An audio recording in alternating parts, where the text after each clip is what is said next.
we're talking about integration of all of these tools. A lot of people are very excited about Ask Breeze action and workflow, but also if you enjoy using your own trained model, now you also can connect to your, I believe, OpenAI account. I don't know if there are other models that are available in that, but I definitely know you can connect your OpenAI account into HubSpot workflows. One of the things that I'm thinking about is, again, if you're partnering with us and we're helping you build out your agent and we're helping you build out your GPT, then now what you're able to do is plug your GPT into your workflows and take the CRM data that you've got, take those personalization tokens, and push them over to your custom GPT. So, excuse me. So when we think about like what's happening here, right? The data that's in your CRM is going to your GPT. If you've got somebody that's building it for you, then your GPT data is also secured, staying client side. That's coming back into HubSpot. How is that like useful? What's the point of that? Okay, you've heard all this stuff about hyper-personalization, right? Yeah. Well, walk with me. You go to a website, click on a couple pages, got some URLs stored, take a look at some offer, maybe click on a CTA, maybe fill out a form. On the back end, instead of marketing team having to now like sift through, come up with, design, nurture sequence, like what are we going to do? How do we speak to this person? What have you? Now, marketing team really just plans out templates based on actions taking place, like most common actions per se.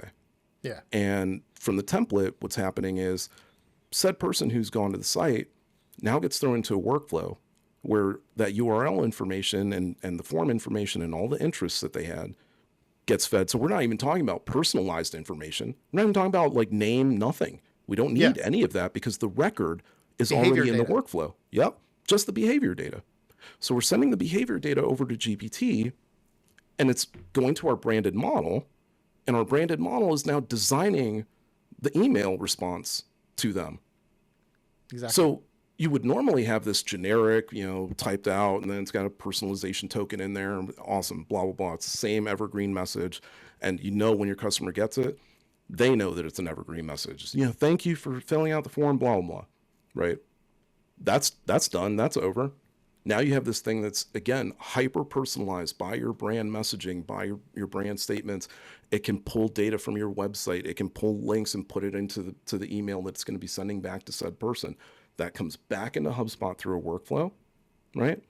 And then just gets added as a note to the record, gets sent as an email to the marketing team, right? However you want it to get put together. If you've got some people, if you got a partner that knows how to work well with you, you've got an automatically created email because that content comes right back into HubSpot and through custom coded workflow actions, we push that into the template that you designed.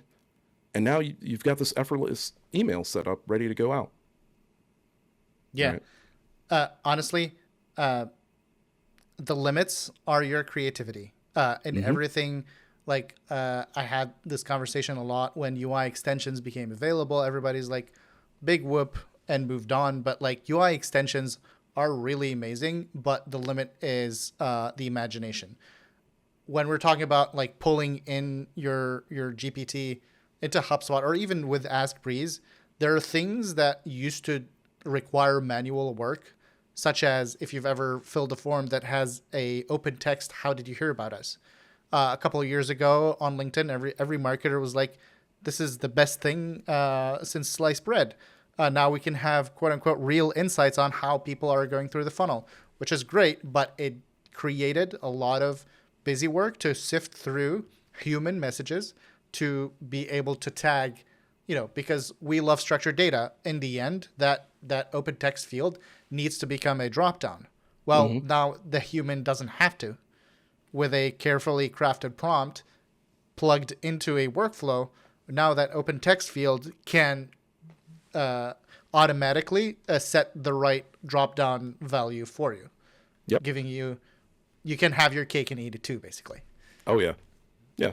And Yeah. it's great because of the fact that, just like you say, if your GPT is set up to understand what the translations should be, right, then it's able to make that smart decision for you.